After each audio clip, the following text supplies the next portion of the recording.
volcanoes, earthquakes, glaciers, and tsunamis. All a part of Alaska's geology. Mother Nature's natural hazards explained. Welcome to The Fault in the Facts. I'm Michaela Clark. Alaska's natural features are undoubtedly beautiful, but sometimes they can be destructive. Today, we're going to be talking about landslides and tsunamis and an effort to track them in real time. And there's a real-life example right here in South Central Alaska that prompted the project. The Barry Arm landslide in Prince William Sound sits high on a fjord wall about 30 miles from Whittier. In a worst-case scenario, the land could hit the water, creating a tsunami wave that rivals the size of the world's tallest tsunami. While that wave height would be localized, smaller, damaging waves could hit Whittier and other coastal communities within 20 minutes. We now know Whittier likely would not see extensive flooding, but once this method is developed enough to get a warning out, it could give people time to evacuate the harbor area.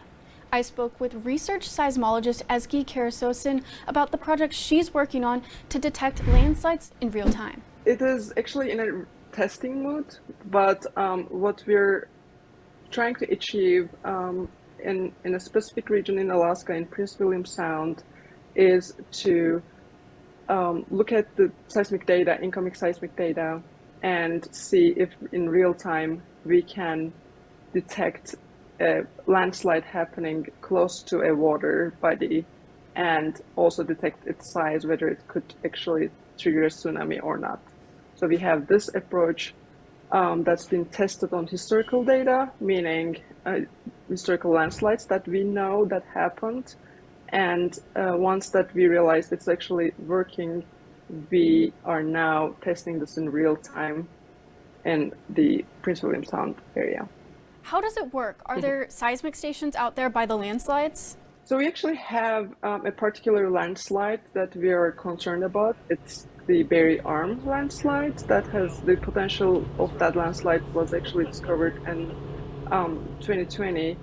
And then Alaska Earthquake Center installed 2 seismometers to monitor that area more closely. And there is also a wide array of monitoring that's going on in that region other than seismic stations. But our actually detection algorithm is using stations already in the Alaska Earthquake Center network, seismic stations, and it looks at stations within 200 kilometers of that area continuously every minute and searches for a landslide signal. And once it sees a landslide looking like signal, then it locates to see where actually that potential landslide can be coming from, and then it calculates its volume size. The Barry Arm landslide that you mentioned is being watched very closely. I know there's been concern for the town of Whittier and coastal communities in that area about having a tsunami come in and cause damage. How does having this technology give the people in that area a better peace of mind? So our entire goal is to come up with an early warning for this area. So that's why we have all kinds of these monitoring tools that all of the scientists working in this project are working towards that. So having this detection approach working in a testing mode gives us the ability to move quickly. So this is kind of like, putting some puzzle pieces together. We have a seismic detection, but also we have other tools in this region to monitor it. Why is having this technology so important right now?